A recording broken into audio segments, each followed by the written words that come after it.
June 11th, 2025, began quietly in Tehran. The city, like any other night, was wrapped in a calm silence, its people unaware of the storm about to break. But at 2:12 a.m., everything changed in an instant. The stillness was shattered by a sudden, violent eruption. Streaks of light ripped through the night, painting the sky with fire. Moments later, thunderous explosions echoed across the city, shaking buildings and waking thousands from their sleep. The sky over Iran burned. Conflict had erupted on a scale not seen in decades, turning the night into a battlefield. Across the globe, breaking news alerts flashed on screens. Newsrooms scrambled, anchors interrupted broadcasts. Something major was happening, and the world was watching in real time. Grainy videos, shot by terrified civilians, showed flashes and chaos in the darkness. Social media exploded with rumors and fear. Soon, the truth began to emerge. Israel had launched a massive, coordinated attack deep inside Iran, sending waves of fighter jets and missiles into the heart of the country. This was no border skirmish. It was a full-scale military operation, risking not just two nations, but the stability of the entire region. The world held its breath. News anchors confirmed the unthinkable. Israeli jets had penetrated deep into Iranian airspace, striking with chilling precision and leaving devastation in their wake. The world watched, breathless, as history unfolded before their eyes. In homes, cafes, and public squares, people gathered around screens, searching for answers.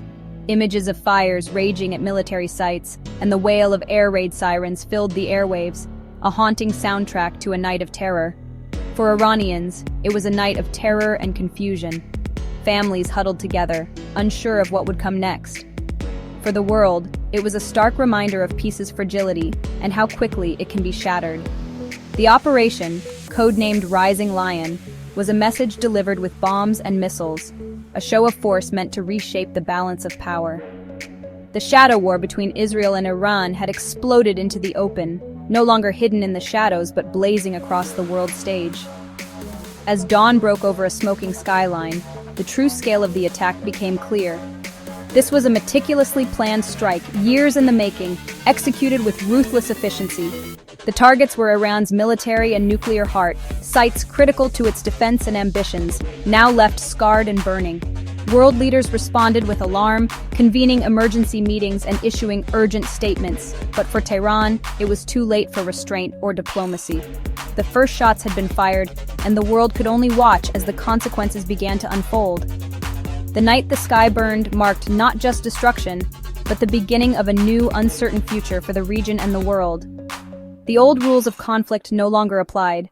The boundaries of war had shifted, and nothing would ever be the same.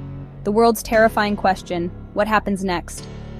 As the sun rose over Tehran, that question echoed everywhere, unanswered and urgent. To truly understand the events of June 11th, you have to look back at the deep and bitter rivalry between Israel and Iran, a rivalry that has shaped the Middle East for generations. For more than 40 years, these two nations have fought a shadow war, one waged in the shadows through covert operations, relentless cyber attacks, and bloody proxy battles that have spilled across borders. This conflict traces back to Iran's 1979 revolution, when the new Islamic regime, led by Ayatollah Khomeini, declared Israel its sworn enemy and began reshaping the region's alliances. At the heart of this struggle lies Iran's nuclear program, a program Israel has always viewed as an existential threat, fearing it could tip the balance of power forever. Israel has repeatedly vowed never to allow Iran to acquire nuclear weapons, while Iran has insisted its ambitions are peaceful, fueling a cycle of suspicion and confrontation. International agreements like the JCPOA briefly offered hope for a diplomatic solution, but deep mistrust and competing interests meant that true peace remained elusive. Over the years, Iran built a vast network of proxies, groups like Hezbollah in Lebanon and the Houthis in Yemen, arming and supporting them to pressure Israel and expand its influence. Israel, in turn, responded with targeted assassinations, daring airstrikes, and sophisticated cyber attacks, always careful to avoid a direct, all-out war. This endless cycle of attack and retaliation has kept the region on edge, leaving cities in ruins and civilians caught in the crossfire. Time and again, diplomacy has faltered, unable to overcome the weight of decades of hostility and broken promises. By 2025, the shadow war was no longer enough for Israel. The stakes had grown too high, and the risks too great to ignore. Iran's accelerating nuclear progress and its increasingly aggressive use of proxies pushed the region to the very edge of open conflict. The old strategy of indirect conflict was collapsing, as both sides prepared for something far more dangerous. The stage was set for open confrontation, with armies mobilizing and leaders bracing for the unknown. The world was about to witness an escalation unlike anything seen before, a conflict that would reshape the Middle East and reverberate across the globe. The road to Operation Rising Lion was paved with failed diplomacy and rising tensions. Years of negotiations, back-channel talks, and public appeals had all ended in frustration, as trust between the key players eroded with every passing month. The U.S. tried to negotiate a new nuclear deal, demanding Iran halt uranium enrichment. American diplomats shuttled between capitals, hoping to revive the spirit of past agreements, but the atmosphere was thick with suspicion. Iran's supreme leader refused. Tehran would not compromise. The Iranian leadership saw the demands as an attack on their sovereignty, fueling nationalist rhetoric at home. With talks dead, a key UN sanctions deadline loomed, but few believed it would work. The world watched as the clock ticked down, doubting that sanctions alone could change Iran's course.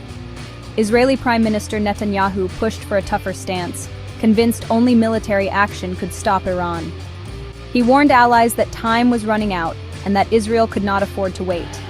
President Trump hesitated, wary of another Middle East conflict, but Iran's final rejection changed Washington's mood. The administration began to weigh its options more seriously. The military option was now on the table. Pentagon planners dusted off old scenarios, updating them for a new and more volatile reality. Meanwhile, Iran's proxies grew bolder, missiles from Yemen, drones from Lebanon. The region became a chessboard, with each move raising the stakes. Israel struck back, hitting targets in Yemen and Beirut. Each strike was a message, a warning that Israel would not stand by. Each side tested the other, inching closer to war. Skirmishes and covert operations became routine, as both sides prepared for the worst. Israel's leaders saw Iran advancing, proxies growing stronger, and deterrence failing.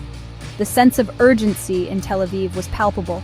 Secret meetings in Tel Aviv led to a fateful decision: launch a preemptive strike to cripple Iran's nuclear program. The risks were enormous, but the alternative seemed even more dangerous. It was a massive gamble, risking regional war. The entire Middle East braced for the consequences of a single, irreversible choice. But for Israel, the risk of a nuclear Iran was greater. Leaders believed that inaction would only embolden their adversaries. The path to conflict was set, armies mobilized, and the world watched as the region edged toward the unknown. The countdown to Operation Rising Lion had begun. In war rooms and on airfields, the final preparations were underway. The world braced for impact, uncertain what the next dawn would bring. Operation Rising Lion was a masterclass in modern warfare. In the dead of night, Israeli F-35 stealth jets launched, flying undetected across hostile territory. Drones jammed Iranian radar, while cyber units crippled communications. This digital chaos opened a corridor for the jets to strike. Over 20 sites were hit: nuclear facilities, missile depots, air defenses, all with surgical precision. Smart bombs minimized civilian casualties. The message was clear: Israel's fight was with Iran's regime, not its people. Iran's air defenses were overwhelmed, exposing a vast technological gap. The operation lasted hours, but its shockwaves would last for years. The lion had roared, and the Middle East would never be the same. The world awoke to crisis. In Washington, officials revealed they'd warned Israel but refused to join the attack. The U.S. evacuated personnel from embassies, bracing for retaliation. Europe called for restraint, fearing a regional war and threats to vital shipping lanes. The UN scrambled for diplomacy, but the world watched, anxious. Oil prices soared, global markets shook, and airlines rerouted flights to avoid the danger zone. The attack disrupted trade and travel, showing how interconnected the world had become. In Israel, citizens prepared for counterstrikes. In neighboring countries, fear spread. The human cost was suddenly real. The bold Israeli strike had redrawn the map of risk. Everyone waited for Iran's next move. Operation Rising Lion's true target was deeper than buildings. It was Iran's nuclear ambition and the minds behind it. Intelligence suggested the strike killed several top Iranian nuclear scientists, a blow that could set the program back years. Israel had targeted human capital before, but never at this scale. By eliminating key experts, Israel aimed to break the continuity of knowledge, not just destroy equipment. The message: Israel knew everything: locations, weapons, people. This psychological blow was meant to sow fear and slow Iran's recovery. The war was now over knowledge and the future balance of power. Israel calculated that a nuclear-armed Iran was an unmanageable threat. Operation Rising Lion was an audacious attempt to cripple Iran's nuclear dream at its root. In the aftermath, Tehran erupted in fury and vowed crushing revenge. The regime faced humiliation. Doing nothing was not an option. Both militaries went on high alert. Citizens braced for war. Iran's proxies, Hezbollah, the Houthis, stood ready to strike. The fear: a single act of retaliation could ignite a regional inferno. The world watched, dreading escalation. Calls for restraint seemed powerless against Tehran's anger. Direct missile attacks or proxy strikes either could trigger all-out war. The rules had changed. The conflict was now out in the open. The fate of the Middle East hung in the balance. Operation Rising Lion sent shockwaves through the global economy. Oil prices surged over 10% overnight, threatening inflation and growth worldwide. Stock markets tumbled as investors fled to safe havens. Airlines rerouted flights, and fears of shipping disruptions grew. If Iran closed the Strait of Hormuz, the consequences would be catastrophic.